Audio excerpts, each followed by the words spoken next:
Patan police સાથે ગાળાગાળી કરનાર ધારાસભ્યનું surrender.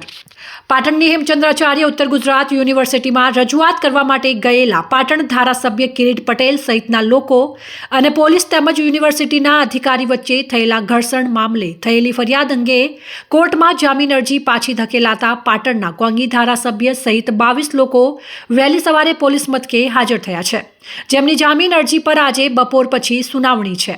Kirit Patel સહિત 22 લોકો વહેલી સવારે પોલીસ મથકે હાજર થયાના સમાચાર મળતા જ તેમના સમર્થકો પણ પોલીસ મથકે પહોંચી રહ્યા છે।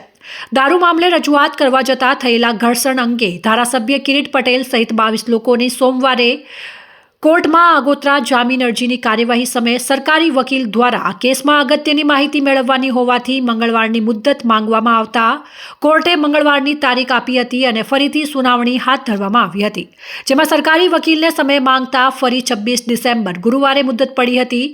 ત્યારે આજે ધારાસભ્ય ડોક્ટર કિરીટ પટેલ, પૂર્વ ધારાસભ્ય ચંદનજી ઠાકોર, જિલ્લા કોંગ્રેસ પ્રમુખ ગેમરભાઈ દેસાઈ સહિત તમામ આગેવાનો કાર્યકરો સવારે 6 વાગે B ડિવિઝન પોલીસ મથકે હાજર થયા છે। હેમચંદ્રાચાર્ય ઉત્તર ગુજરાત યુનિવર્સિટી પાટણમાં કોંગ્રેસ અને NSUIના કાર્યકર્તાઓ દ્વારા પોલીસ અને યુનિવર્સિટીના અધિકારીઓ સાથે કરવામાં આવેલ ઘર્ષણ મામલે 14 વ્યક્તિઓની નામજોગ અને 200 વ્યક્તિઓના ટોળા સામે પાટણ B ડિવિઝન પોલીસ મથક ખાતે પોલીસ ફરિયાદ નોંધાવવામાં આવી છે, જેમાં અત્યાર સુધીમાં પોલીસ દ્વારા કોંગ્રેસ અને NSUIના 12 જેટલા આરોપીઓની ધરપકડ કરી દેવામાં આવી હતી અને તેઓ જામીન પર મુક્ત થયા છે। આજે દિવસે સાહેબ અત્યાર સુધી કિરીટલાલના આગોતરા જામીન મૂકવામાં આવ્યા છે, આજે પહેલી સવારે હાજર થયા, શું છે મુખ્ય કારણ?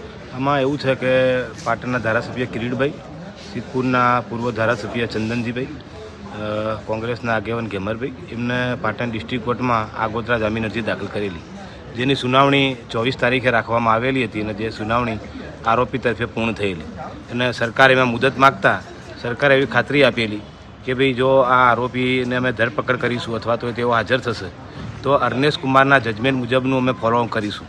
હવે અર્નેશ કુમારનું જજમેન્ટ એવું છે કે જો આરોપી આ રીતે હાજર થાય તો એમને BNS એક્ટની કલમ 35 મુજબ નોટિસ આપી અને જવા દેવા જોઈએ, એટલે એના આધારે આજે એ લોકો હાજર થયા છે અને ખરેખર તપાસ કરનાર અમલદારે એ BNS કલમ 35નું પાલન કરી અને નોટિસ આપીને જવા દેવા જોઈએ એવી અમે અરજી પણ એમને આપી છે। હાલ આગોતરા જામીન તો સાહેબને એનું કે વધુ જે આગોતરાની સુનાવણી છે આજે 3 વાગે રાખવામાં આવેલી છે, પરંતુ જો અર્નેશ કુમારનું જજમેન્ટનું પોલીસ પાલન કરે તો પછી જે આગોતરા જામીન અરજી છે એ કંઈ આગળ ચલાવવાને પાત્ર રહેશે નહીં અને દાખલા પોલીસ અહીંથી એમને જામીન આપશે નહીં તો પછી આગળની શું કાર્યવાહી? તો અમે કોર્ટમાં અરજી આપીશું સાહેબ, પોલીસે બાઇન્ડિંગ આપ્યા છતાં અર્નેશ કુમારના જજમેન્ટનું પાલન કર્યું નથી।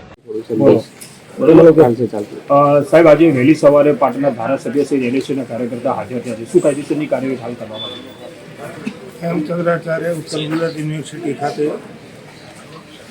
જાહેરનામાનો ભંગ કરી અને ધરણા અને પ્રદર્શનનો કાર્યક્રમ કોંગ્રેસના આગેવાનો અને કાર્યકરો તથા NSUના આગેવાનો અને કાર્યકરો દ્વારા કરવામાં આવ્યો। એ દરમિયાન પોલીસ સાથે ઘર્ષણ અને ગાળાગાળી આવું બધું થયેલું અને જે અનુસંધાને B ડિવિઝન પોલીસ સ્ટેશન ખાતે ગુનો દાખલ થયેલો।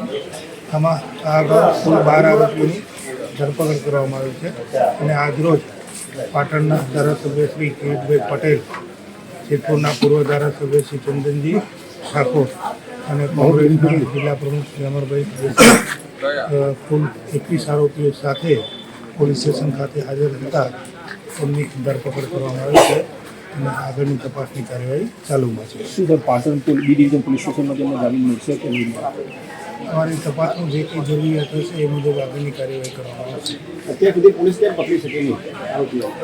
સતત આરોપી બાબતે તપાસ ચાલુમાં હતી અને આરોપીઓ મળી નહીં આવતા એમની ધરપકડ થઈ ગઈ અને આજરોજ હાજર થતાં આગળની ધરપકડની કાર્યવાહી કરવામાં આવી છે। ધરપકડ કઈ જગ્યાએથી થઈ?